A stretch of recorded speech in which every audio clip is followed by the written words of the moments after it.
Olá, pessoal. Espero que todos estejam passando bem. Faz tempo que eu não faço nenhum vídeo aí para vocês.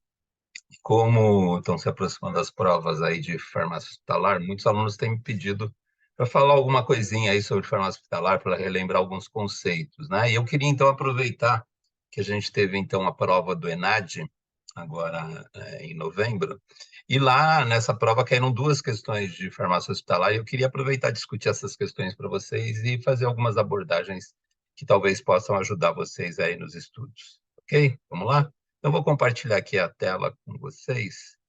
A primeira questão é a questão número 25. Espero que vocês estejam vendo aí, tá? Então, lá na questão número 25, fala do sistema de distribuição. Lembra que na farmácia hospitalar, ela é baseada, basicamente, né, o fundamento é o ciclo da assistência farmacêutica, onde a gente tem, então, a seleção, a programação, a aquisição do material que a gente programou, que a gente selecionou e que a gente programou, né? O recebimento do material e o armazenamento, mas não adianta nada a gente ter medicamento na prateleira, esse medicamento tem que chegar para o paciente através de sistemas de distribuição. E a partir, então, desses sistemas de distribuição, a gente vai monitorar a utilização desses medicamentos a partir, então, da farmácia clínica, das atividades do farmacêutico clínico, né? Então, vamos dar uma repassada rapidamente, né, nesses aspectos que considero que sejam importantes, tá? Então, lá na questão número 25, fala lá, o ambiente hospitalar, a garantia, no ambiente hospitalar, a garantia da segurança do paciente internado, né? Esse é um conceito bastante moderno de segurança hospitalar, segurança na gestão de medicamentos, né? A meta internacional de segurança do paciente, a meta 3, né? Está diretamente relacionada à segurança no uso de medicamentos, né? Então, ao receber o medicamento prescrito e a redução dos riscos de erros na dispensação de medicamentos são atribuições do profissional farmacêutico. O sistema de distribuição de medicamentos na área hospitalar é definido conforme a característica do próprio hospital e pode ser de 4 tipos: o coletivo, o individualizado, o misto ou combinado e o sistema mais moderno, que é o sistema de dose unitário, mais utilizado, né, atualmente, em que pese o fato dos sistemas robotizados estarem surgindo, né, e se tornando cada vez mais uma realidade aqui no nosso país. Ele vai perguntar lá, então, a partir das informações apresentadas, avalie as informações a seguir. Lá na questão, na assertiva 1, o farmacêutico deve estar presente na definição de todos os tipos de sistemas de distribuição de medicamentos utilizados pela farmácia hospitalar, porém de forma mais atuante no sistema misto ou combinado. Se a gente for relembrar, né, lá das aulas de sistemas de distribuição de medicamentos, no sistema coletivo, o farmacêutico praticamente não existe, né, nesse sistema. Por quê? Porque os medicamentos ficam, né, a farmácia manda os medicamentos para a unidade de internação e a unidade de internação tem um seu próprio estoque de medicamentos, né, lá. Então, o farmacêutico, basicamente, né, tem ações dentro do hospital na área de gestão de material, né, de compra, armazenamento e distribuição. Ele pouco vai à unidade de internação, né? Então, o sistema coletivo é um sistema que não é necessária, né, efetivamente, a participação do farmacêutico. Lembra que no sistema misto ou combinado, né, é uma integração entre o sistema individualizado e o sistema coletivo. O que em alguns setores você tem o sistema coletivo, como por exemplo na UTI, no centro cirúrgico, né? E nas unidades de internação você tem o sistema individualizado, né? Então, nesse caso aqui, essa assertiva está falsa, né? Porque o farmacêutico nem sempre está presente, né, no sistema coletivo, né? E, portanto, também não vai estar presente no sistema misto ou combinado. Na 2, o sistema individualizado funciona com a prescrição do medicamento para cada paciente pelo período de 24 horas. Assim, o farmacêutico tem a possibilidade de avaliar essa prescrição. Essa assertiva está perfeita, né? Porque quando você migra de um sistema coletivo para um sistema individualizado, a primeira coisa que acontece é acabar o estoque da unidade de internação. né, em acabando o estoque na unidade de internação, o farmacêutico que recebia uma requisição de medicamentos passa a ter acesso à prescrição médica. E, em tendo acesso à prescrição médica, ele vai poder, então, agora, acompanhar aquilo que todos os medicamentos que o paciente está utilizando, né? Então, ele está muito mais próximo, né, da realidade do paciente, possibilitando, então, fazer esse tipo de avaliação. Então, a 2 está perfeita, né? E o sistema individualizado se dispensa a medicação por, no mínimo, 24 horas, né? Agora, existem hospitais que podem fazer isso por turno, de manhã, à tarde, à noite, quanto menor o período, mais atividade a farmácia vai ter de desenvolver para preparar e mandar essas medicações, né, nos períodos pré-definidos. Na 3, a distribuição pelo sistema coletivo garante maior restabilidade dos medicamentos e redução dos erros de medicação. Essa alternativa está totalmente errada, né? Porque o sistema coletivo, a medicação fica no posto de enfermagem, né? Então, o farmacêutico nem sabe para quem utilizou. Ele recebe um pedido em nome do setor, né? Em nome da unidade de internação e não em nome do paciente, diferentemente da prescrição que sempre vem em nome do paciente, né? Então, a 3 está totalmente errada. E na 4, sistemas de dose unitária são mais dispendiados por necessitarem de locais adequados para o fracionamento das doses, o que exige rigorosos procedimentos de biossegurança. Os sistemas de dose sanitária eles são mais dispendiosos no início, né? Então, porque você tem que implantar um sistema de plantão, né? Então vai ter que ter plantonista na farmácia, você vai ter que ter uma área de fracionamento. Se você resolver fracionar líquidos, né? Você tem que ter uma área de fracionamento específica. Se você for fracionar injetáveis, preparar injetáveis, tem que ter uma central de preparo de injetáveis, né? E isso requer, né, aspectos relacionados à biossegurança muito mais elevados, né? Então, muitos cuidados muito mais elevados. Então, a 4 está correta, né? Então, estão corretas aí as assertivas 2 e 4, de forma que a resposta correta para essa questão aqui, ó, é a alternativa B, de bola. Tá? E aí a gente pula lá para a questão número 34. Vou correr aqui com vocês a questão 34, aqui, que também é uma pergunta de farmácia hospitalar, né?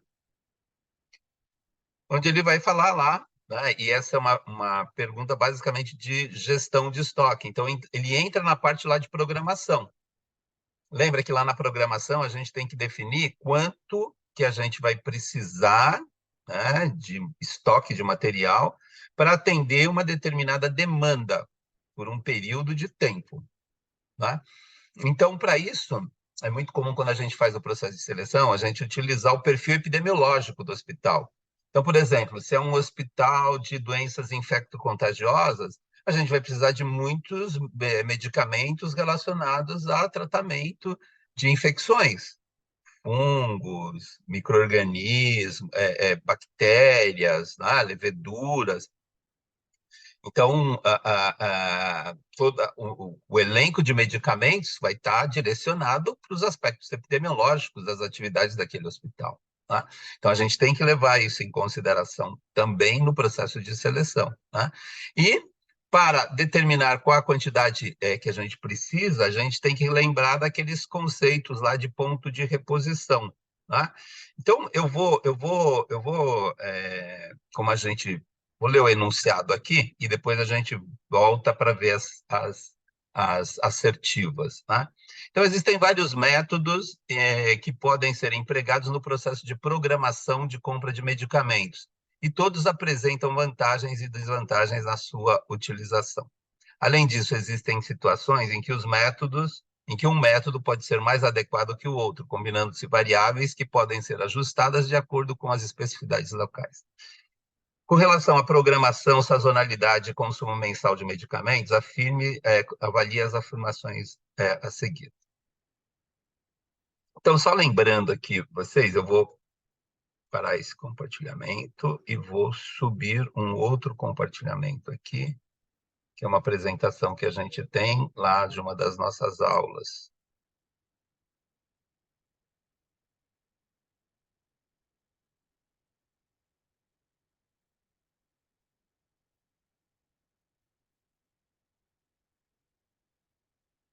Então, olha aqui, ó.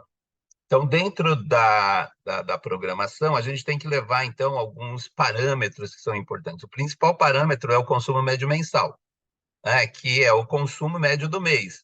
Geralmente, quanto maior o número de meses que a gente tenha para determinar esse consumo médio mensal, porque ele pode ter variações, né? E aí a gente pode calcular um desvio padrão, inclusive, né? O ideal é que você pegue o consumo de um ano, material, mês a mês, e divida por 12. Assim a gente vai ter, então, o consumo do mês, né? Mais um coeficiente de variação que pode ser calculado, né? Então, dentro da farmácia hospitalar, a gente vai ter entradas, né? Aquilo que a gente compra, que entra no nosso estoque, vai ter as saídas através dos pedidos diários, né? As prescrições, o atendimento das prescrições diárias. Para isso, a gente tem que determinar, então, um estoque máximo, que é a maior capacidade de estoque que a gente tem. Então, vai depender muito da área que a gente tem, de estocagem que a gente tem, vai depender muito da política econômica do hospital, porque lembra, medicamento na prateleira é dinheiro parado no hospital, né? Então, você comprou um medicamento, gastou aquele dinheiro e ele está lá, é o capital do hospital mobilizado na forma de medicamento lá na prateleira. Né? E não tem sentido ele ficar muito tempo parado, ele tem que girar. O estoque mínimo, que é a quantidade mínima que atende, então, às necessidades de uma organização, né? E lembra que o nosso zero não é zero, é o nosso estoque de segurança. Estoque de segurança é uma quantidade, é um valor necessário para atender alguns dias de consumo. 5 dias, 10 dias, né? Depende da política do hospital. Né? E o ponto de ressuprimento ou o ponto de reposição representa a quantidade que eu tenho que solicitar quando o meu estoque chega no estoque mínimo para repor, então, né, o meu estoque à situação original, a situação mais confortável, né, para que ele volte ao estoque máximo e a gente possa, então, trabalhar por um período de tempo. Tá? Então, esses são parâmetros importantes e eles são definidos. Né? Então, eu costumo dizer que a gestão de estoque é como uma serra dentada. Né? Então, eu tinha lá o meu estoque máximo, estava tranquilo, e aí vão ocorrendo as demandas, vai saindo medicação, o estoque vai caindo, vai caindo, vai caindo. Né?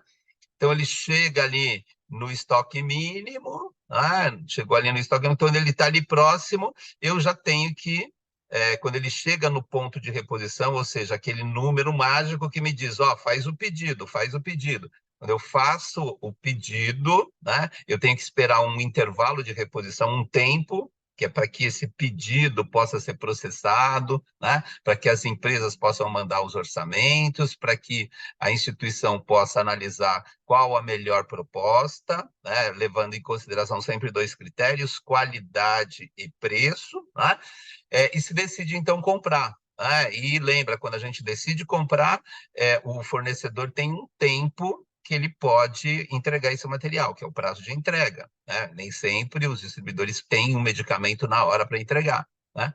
Então, isso é o tempo de processamento, né? Então, que é o intervalo de reposição. Então, quando esse intervalo vence, né, e se espera que ele vença antes do estoque de segurança, né, mas mesmo que ele venha um pouquinho depois, a gente tem esse estoque de segurança exatamente para que o nosso estoque não chegue a zero. Zero significa não atendimento às necessidades do paciente, isso não pode acontecer. Né?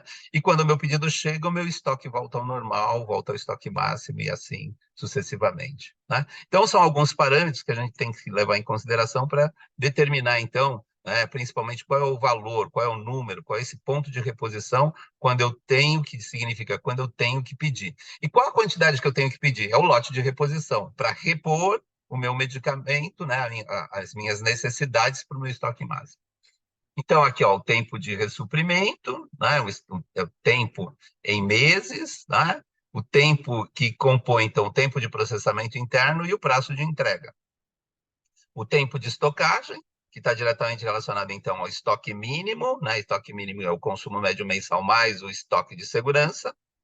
E o estoque máximo é o consumo médio mensal vezes o tempo de consumo, que é a direção que define. Por exemplo, você pode estabelecer que eu quero ter um estoque máximo que represente 3 meses de consumo. Então, o tempo de consumo aqui vai ser 3.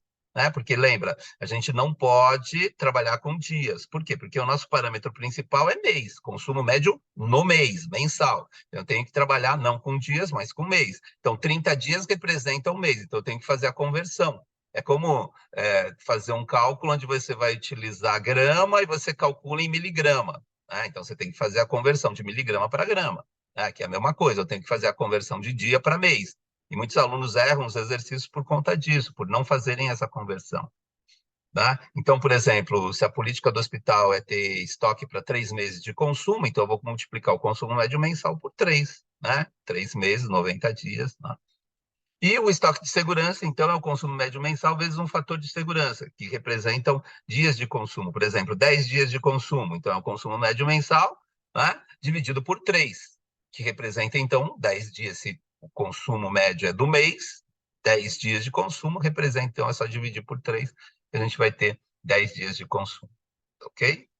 E aqui vocês têm alguns exercícios, né? Então, o ponto de reposição é o consumo médio mensal, vezes o tempo de reposição, mais o estoque de segurança. Né? Então, se ele te dá o estoque de segurança, né? Fica mais fácil, senão você vai ter que calcular. Né?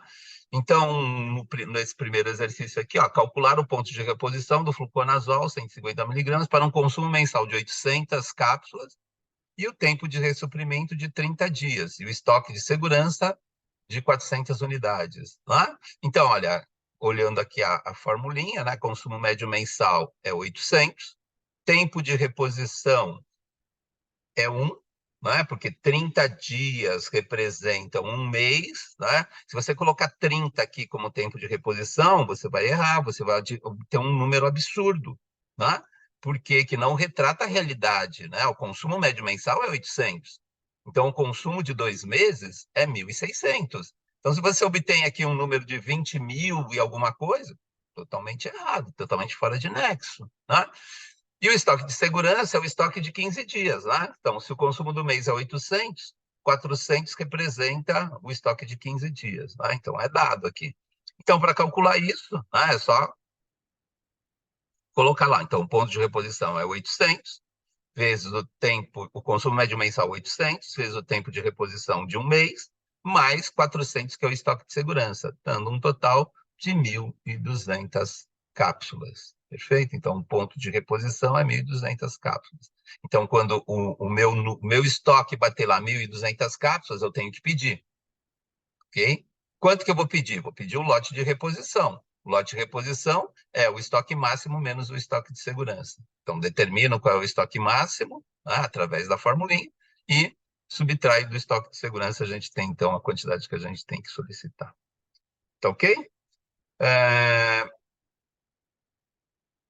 Tem um exercício que eu costumo pedir bastante, né? Que é como se fosse uma tabelinha, essa tabelinha aqui, né? Então, eu te dou o consumo médio mês, o consumo do mês, peço para você fazer o consumo médio mensal, e a partir, então, da elaboração do consumo médio mensal, vou pedir para você preencher uma tabelinha para verificar, determinar o ponto de reposição e o lote de reposição quando necessário, ok? Então, eu vou compartilhar com vocês aqui uma telinha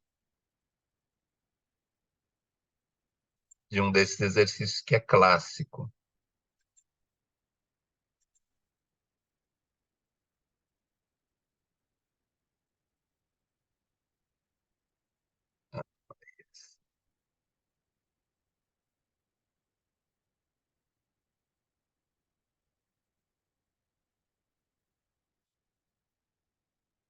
Só um minutinho, vou pegar aqui o exercício.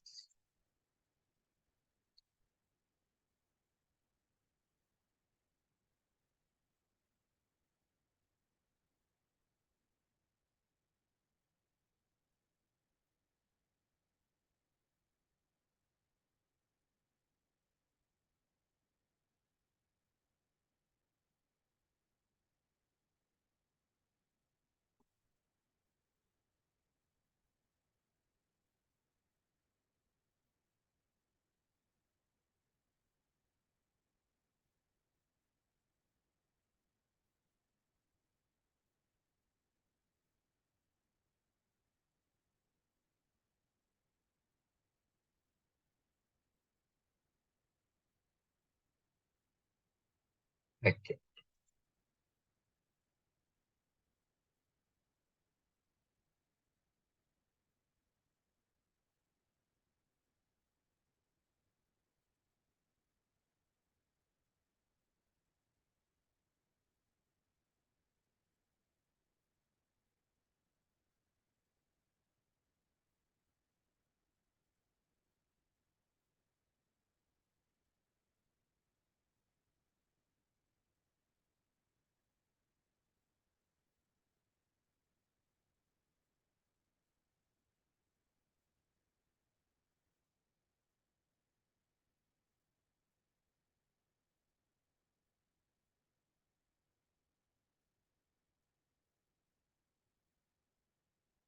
Aqui. A pandemia era tão mais fácil fazer isso.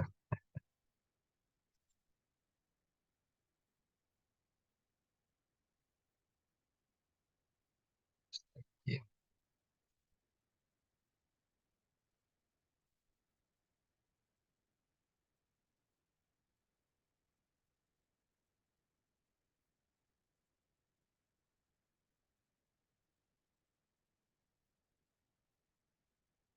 Agora acho que vai.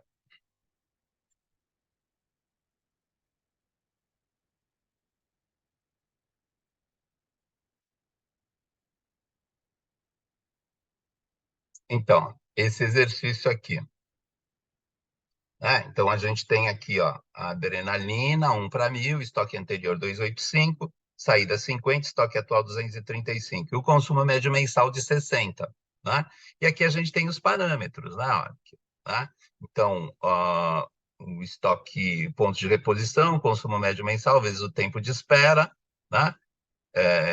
Ele fala que o tempo de espera é de 10 dias, 10 dias representa um terço do mês, se o mês é uma regrinha de 3, né? Se o mês tem 30 dias, 10 dias representa um terço, né? Um terço é 0,33. Eu sempre aconselho os alunos a colocarem em fração, porque quando você coloca em fração, você consegue obter um número, um valor, né?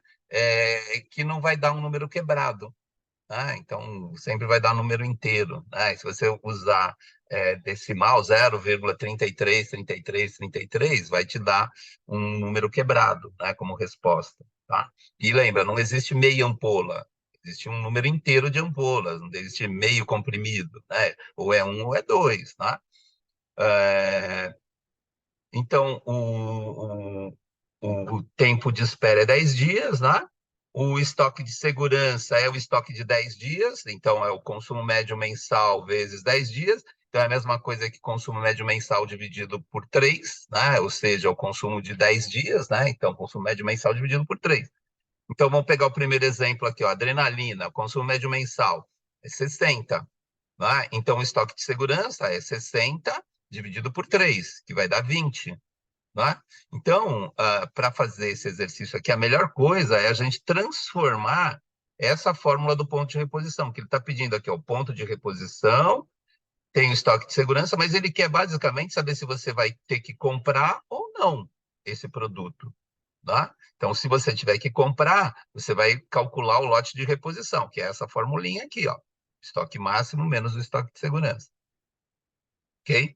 Agora, se você não precisar, se você tiver estoque suficiente, você não precisa comprar o material. Então, vamos fazer o primeiro aqui, ó, da adrenalina, né? 1/1000. Então, consumo médio mensal, 60. Vamos calcular o ponto de reposição. Ponto de reposição é o consumo médio mensal, 60, vezes o tempo de entrega. Né? Esse tempo é de 10 dias, ou seja, seria um terço, né, do mês. Então, é consumo médio mensal vezes 1/3, ou seja, 60 dividido por 3, que é igual a 20, ok? O estoque de segurança. Então, o estoque de segurança é o consumo médio mensal vezes 10 dias. 10 dias representam 1/3. Né? Então, o estoque de segurança é 60 dividido por 3. Então, 60 dividido por 3 é igual a 20. Então, eu tenho 20 do primeiro termo mais 20 do segundo termo. Então, o ponto de reposição aqui vai ser igual a 40. Ok? 40. Ora, se o ponto de reposição é 40 e eu tenho 235 em estoque, o meu estoque atual é 235 unidades, eu preciso comprar esse produto? Não, eu tenho uma quantidade muito maior do que o ponto de reposição, o valor do ponto de reposição. Confere? Logo, eu não vou solicitar, eu vou fazer um tracinho aqui, ó, lote de reposição. Nada. Não vou precisar pedir nada. Tá ok? Então, olha, aqui é só a gente fazer essa continha, né? Você pode até fazer a fórmula, a equação do ponto de reposição, né? Então, ponto de reposição é igual a consumo médio mensal dividido por 3, mais consumo médio mensal dividido por 3, né? 2 consumo médio mensal dividido por 3 é igual a 2 sobre 3 consumo médio mensal. Então, é só, para saber o ponto de reposição, é só multiplicar o consumo médio mensal por 2 e dividir por 3. Você faz isso numa conta só, todos os itens aqui. Acha qual é o valor do ponto de reposição e, a partir daí, tendo o ponto de reposição, você faz análise. Olha, o meu ponto de reposição é tanto, eu tenho 115, vou precisar comprar, preciso. Então, se eu preciso comprar, eu faço o cálculo do lote de reposição. Tá ok? Então, esse é um exercício clássico aí de farmácia hospitalar, quando a gente trabalha com gestão de estoque. E agora vamos, então, voltar lá à nossa questão lá do ENAD, né? Para ver se a gente consegue resolver, então, aquela questão. Então, vou voltar a ela aqui, compartilhar a tela aqui com vocês.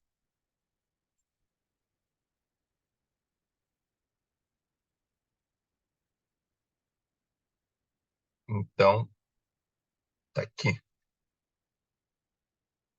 Então, lá na primeira assertiva, ele fala que o método de consumo histórico de medicamentos tem como requisitos básicos para a sua implementação acesso a informações de pelo menos 12 meses, incluídas variações sazonais. Né? Que é perfeito, eu comentei com vocês, né? No mínimo 12 meses de consumo. Né? E as variações sazonais que podem ser aleatórias em decorrência do período, da estação do ano, verão, inverno. Né? Então, a gente tem que sempre levar isso em consideração. Na 2, o método de perfil epidemiológico baseia-se na oferta de serviços e no consumo de medicamentos ajustados ao serviço, semelhante ao qual se deseja extrapolar os dados. Né? Essa aqui não está estranho, né? O método do perfil epidemiológico é para a seleção, né, do medicamento, né? Aquilo que a gente vai estar utilizando. Né? E na oferta de serviços e no consumo de medicamentos ajustado ao serviço semelhante. Eu não vou olhar o serviço semelhante para determinar, eu vou utilizar a minha realidade, a minha demanda, né? E não de serviço semelhante. Né? Então, a 2 não tem consistência. Né?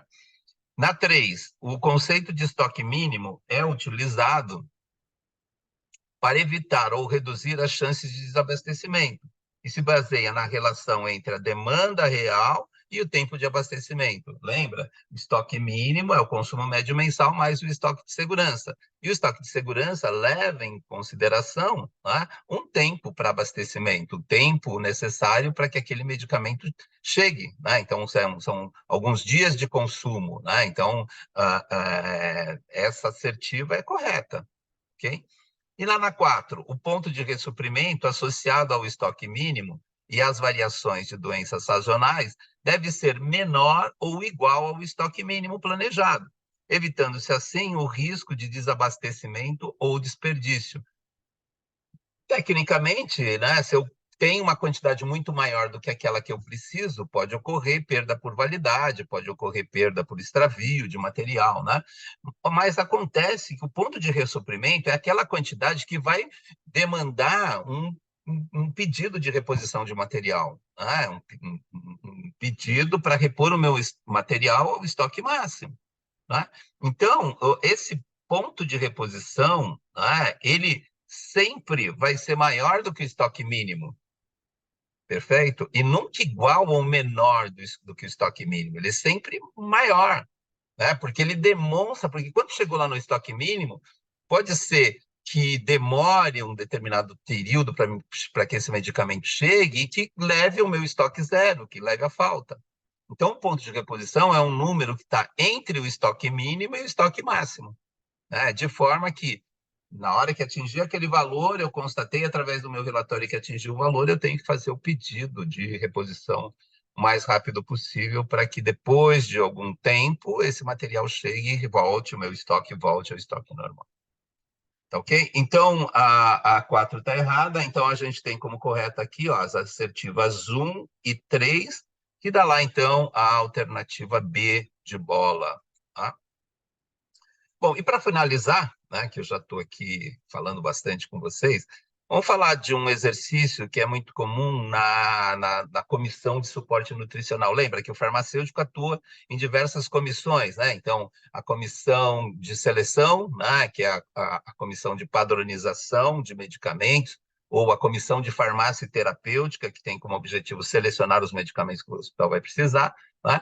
A comissão de controle de infecções relacionadas a serviços de saúde, que é a CCIRAS, antigamente chamada de CCIH, Comissão de Controle de Infecção Hospitalar, onde o papel do farmacêutico é muito importante, quer seja ele das análises clínicas, né, microbiologista, né, quer seja ele o farmacêutico hospitalar. Por quê? Porque lá na farmácia hospitalar é que vai dar a demanda, né, o consumo de antimicrobianos do hospital. Então, a atuação do farmacêutico é muito importante, né? E também na área clínica para verificar se esses antimicrobianos estão sendo efetivos, estão sendo eficazes para conter, então, aquelas infecções, né? Lembra que além dessa, né, do farmacêutico, né, está presente o médico, geralmente o médico infectologista, uma enfermeira especializada em infecções hospitalares, né? O farmacêutico, o microbiologista, né? Pode ter o administrador também para agilizar os processos de aquisição, tá? E uma outra comissão que o farmacêutico é bastante atuante, que é a comissão de suporte nutricional, que leva em consideração as necessidades nutricionais do paciente, deve sempre levar, né? Tanto na nutrição enteral, né? Geralmente é mais associada à nutrição, ao serviço de nutrição, mas principalmente em relação à nutrição parenteral, porque, de acordo com a legislação, é o farmacêutico responsável pelo preparo da nutrição parenteral no ambiente hospitalar, né? E nesse sentido, então, a gente tem lá alguns cálculozinhos relacionados, então, à expressão da quantidade de medicamentos, não em porcentagem, não em massa, né, grama, miligrama, mas em número de miliequivalentes. Né? E aí a gente tem que lembrar, então, do conceito de miliequivalentes. E para isso, então, a gente tem alguns exercícios, né? Então, eu queria compartilhar aqui com vocês um exercício que eu acho que é bem interessante.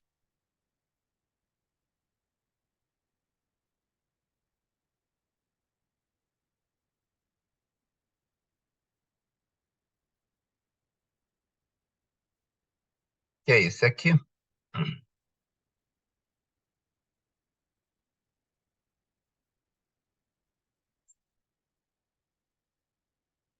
Então, aqui, ó, vocês têm uma nutrição parenteral, né? E aqui, né, nesse exercício, vocês têm o produto comercialmente disponível. Então, quando o farmacêutico entra na cabine, né, na capela de fluxo laminar, na área limpa, para preparar essa nutrição parenteral, ele já tem que saber qual é, né, o volume de cada um dos produtos comercialmente disponíveis que ele tem que tomar, que ele tem que retirar de um determinado frasco para aditivar uma bolsa, né, onde vai essa nutrição parenteral. Lembra que a nutrição parenteral é constituída, então, por macronutrientes e micronutrientes. Os macronutrientes são aqueles que vão fornecer caloria, né? Então, são os carboidratos, são os aminoácidos e são os lipídios, né? Então, que fornecem, então, energia, né? Que são transformados em quilocalorias, são você transformados em ATP, né? Lá pelo nosso organismo, pelas reações. Além disso, a gente precisa de eletrólitos, né? Sódio, cloreto, cálcio, potássio. Né? A gente precisa de elementos que entram em pequena quantidade, visto que as nossas enzimas precisam basicamente, né, de substâncias como selênio, como zinco, para serem ativas. e de vitaminas, que as vitaminas também são grupos prostéticos de enzimas, e que para que elas possam funcionar adequadamente, é necessário, então, o fornecimento de vitaminas. E a água, né, que é o principal constituinte de qualquer nutrição parenteral. Lembra que a gente pode ter dois tipos de nutrição parenteral periférica, né, que tem uma osmolaridade menor, e que por isso mesmo pode ser administrada através de vasos menos calibrosos, como a veia braquial, né? E que a gente tem a nutrição parenteral total, né? Que tem uma osmolaridade mais elevada. Lembra que a osmolaridade está diretamente relacionada à concentração dos componentes daquela nutrição. Quanto maior a concentração, maior a osmolaridade, e que, nesse caso, né, precisam ser administradas por via central, via subclávia, né, quando o tempo de nutrição parenteral requerido é mais prolongado também. Ok? Então, a gente tem aqui alguns exercícios que eu queria discutir um pouquinho com vocês, né? Então, o primeiro é o conceito de milha equivalentes, principalmente porque, por exemplo, olha aqui, ó, vou pegar aqui cloreto de sódio, né? Ele pede para administrar 25 milha equivalentes, né? E sabendo-se então que uma ampola de cloreto de sódio possui 4 milha equivalentes de cloreto ou de sódio por ml de preparação. Então, eu vou utilizar aqui fazer alguns cálculos aqui com vocês. Tá? Então, o conceito de milha equivalentes vem lá do conceito de normalidade. Normalidade é o número de equivalentes por litro de solução. Então, o número de equivalentes é igual à massa da substância dividido pelo seu equivalente grama. E o equivalente grama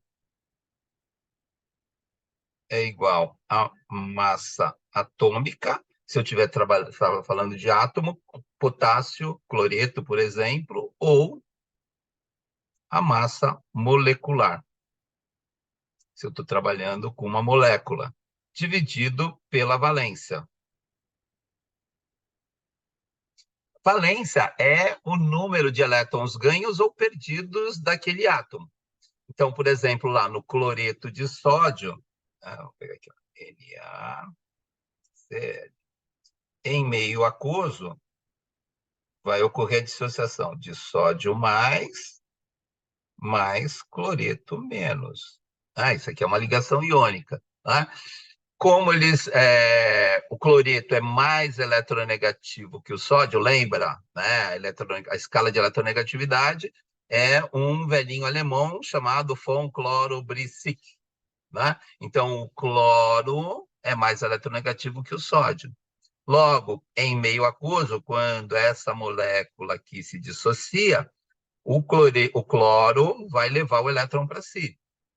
Então, ele vai ficar com carga negativa, porque lembra, o número de elétrons é sempre igual ao número de prótons. Se ele ganhou um elétron, ele ficou com carga negativa. Né? E o sódio, como perdeu um elétron, né? Então ele vai ter uma carga positiva maior, porque vai ter um próton a mais, tá? Então por isso ele tem carga positiva. Lembra que quando a gente trabalha com o equivalente grama, eu posso trabalhar com o equivalente grama, né, do sódio, do cloreto, ou posso trabalhar com o equivalente grama do cloreto de sódio. Agora, lembra também, né, que quando a valência é 1, é muito mais fácil de trabalhar. Por quê? Porque eu posso trabalhar com o equivalente grama do sódio, do cloreto ou do cloreto de sódio. E, geralmente, a gente tem lá a concentração em porcentagem da molécula. Né? Então, é muito comum lá no hospital a gente ter lá soro fisiológico. Soro fisiológico é uma solução de cloreto de sódio a 0,9%. Né? Mas lá no hospital a gente pode ter também cloreto de sódio a 20%. Então, eu tenho lá solução de NaCl a 20%. Cada ampola tem 10 ml. Confere? Então, é muito mais fácil a gente trabalhar, em vez, se eu quero saber a quantidade de sódio, de cloreto que a gente tem, o número de milha equivalentes que a gente tem, é muito mais fácil trabalhar com o número de equivalentes de cloreto de sódio. Porque como a valência é 1, o número de milha equivalentes de cloreto de sódio vai ser igual ao número de milha equivalentes de sódio, que é igual ao número de milha equivalentes de cloreto.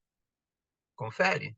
E aí, é muito mais fácil, porque eu tenho a concentração em porcentagem.